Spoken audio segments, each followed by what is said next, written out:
Cashless বা নগদবিহীন লেনদেনের শর্তে আগামী ৩ বছরের জন্য তথ্য প্রযুক্তি খাতের ১৯ ব্যবসা করমুক্ত থাকবে। ২০২৪-২৫ অর্থবছরের বাজেটে এই প্রস্তাব রেখেছেন অর্থমন্ত্রী।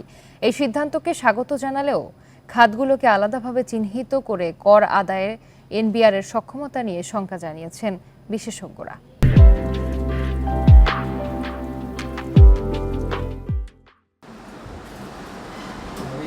উদীয়মান ও সম্ভাবনাময় হিসেবে তথ্য প্রযুক্তি খাতে ২০১১ সাল থেকে কর অব্যাহতি দিয়ে আসছে সরকার।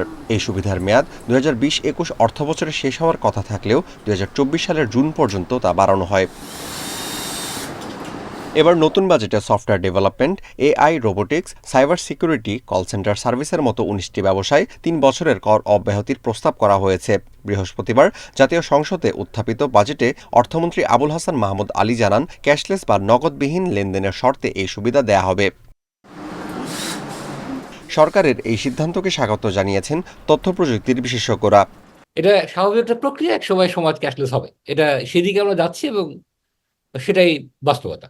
এই সেবাগুলো আমাদের দেশে একটা ডিমান্ড তৈরি হচ্ছে, আমাদের দেশে এই সেবাগুলো আসলে ব্যবহৃত হবে, কোনো সন্দেহ নেই। সেটা হয়তো বা মুখ্য উদ্দেশ্য, যাতে আমাদের দেশে আমাদের প্রতিষ্ঠানগুলো এই আপকামিং যে টেকনোলজি, সে ব্যাপারে আমরা একটু নিজেদেরকে উন্নতি করি এবং আমরা একটা সক্ষমতা গড়ে তুলতে পারি। তবে এই উপখাতগুলো আলাদাভাবে চেনার সক্ষমতা এনবিআর এর আছে কিনা তা নিয়ে প্রশ্ন সংশ্লিষ্টদের। এই সেবাগুলো আলাদা করে চিন্তা করতে হবে তাদেরকে।